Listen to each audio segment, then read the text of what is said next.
What's up, guys? Welcome to another episode of The Writing Dad.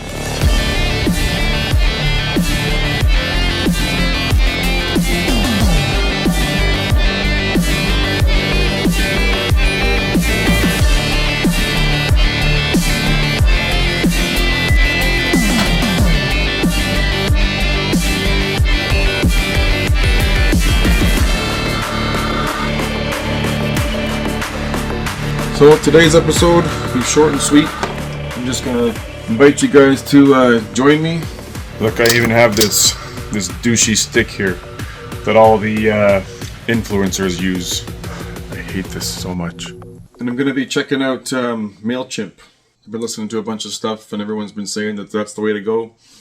Every author, every self-published indie author should have a mailing list. And to be honest, I was skeptical about it at first because as a consumer, as somebody who has an email address and lives life just like everyone else, getting emails from all those things, I mean, you make an online purchase once and then all of a sudden you're getting an email from Rona and Home Depot and all these places. You're getting emails that you don't really want. And then before you know it, the email box is full of all this spam. And signing up for a mailing list, in my head, I'm thinking, does anybody really want to just get another email in their box that they can just go swipe, swipe, swipe? I don't want to hear about this right now. And like I said, I hate being an internet douche with the cold calling and the spam and all that crap. So signing up for setting up an email list to reach potential customers or buyers to me didn't seem like something that I wanted to do. But after listening to a bunch of stuff and hearing a bunch of stuff about it, apparently in the publishing world, this is something that actually people who read books actually like to enjoy.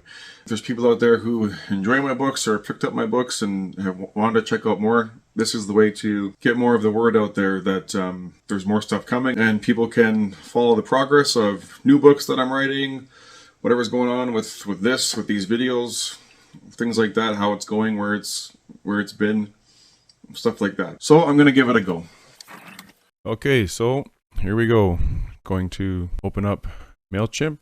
Yeah, like I said, it's very easy to set up an account and you don't have to use MailChimp, but this is obviously the one that everyone that I've been hearing recommends, so this is what I'm going to try. And guys, this is me starting out. So I've just created this account. I've just started doing this stuff, so I'm not going to have a huge email list, but this is how you start it. And you guys are joining me, like I said, on the journey and seeing where this goes, so we'll see. I'm going to go add some contacts to my mailing list.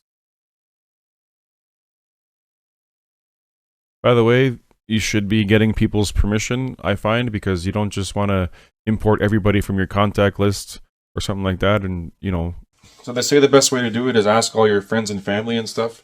And not to speak negatively about it or whatever, but sometimes your friends and family don't want to hear or don't want to be spammed by all these emails about your book. Most of them know you're doing it anyways, and if they're following you and stuff on your social media or whatever, that's cool, but you got to remember that not everybody that you know enjoys reading books. So shoving your book in their face saying, because you know me, read it and support me, I don't know if that's the best option. I think a more organic way to do it is to actually go out there and find people who like reading, for one, enjoyed your books, that if they did read them, gave you positive feedback and said it was good.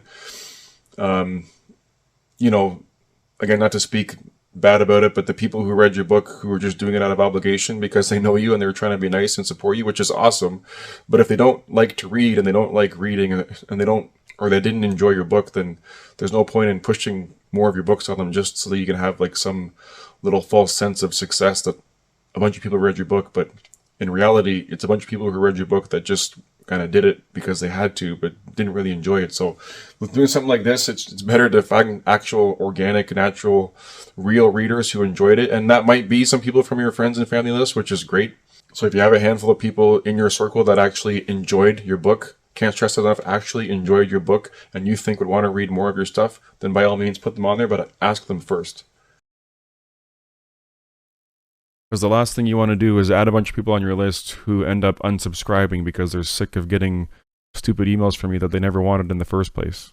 You want your email list to be built up of people who are going to engage, who are going to actually enjoy hearing from you, who actually are interested in the process and things like that. And there is a few people that I'm adding right here that I've gotten their permission to do this. So because that way I'm not going to be wasting your time putting together emails or newsletters or whatever it is you're going to do, updates to people who don't really care.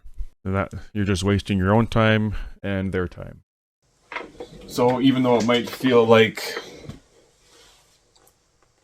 silly to have an audience of 7 people like I have right now, it feels a little ridiculous, to be honest. But this is how you start, and you just start sending stuff out there, and if people subscribe and like it, then apparently there's other avenues you can do, like Amazon ads and Facebook ads and things like that I haven't got into yet, but I will, I guess, in future episodes, and we'll see where that goes, because people out there who actually like books and enjoy books will maybe pick up your stuff based on those, and then if they want to subscribe, they can.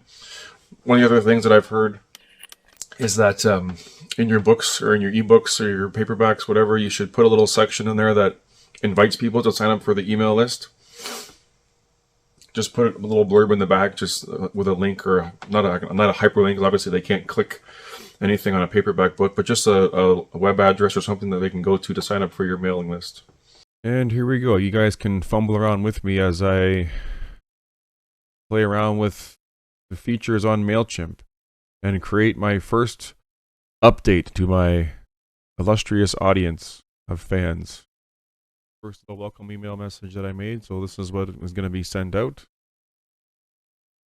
Oh, there we go. I just sent out a Facebook and Instagram ad. Let's see where that goes.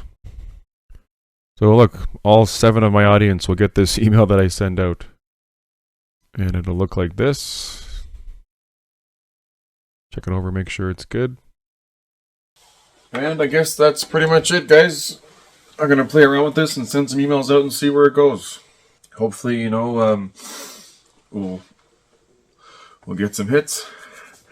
Like I said, this is just me playing around, enjoying the process, making it fun for myself.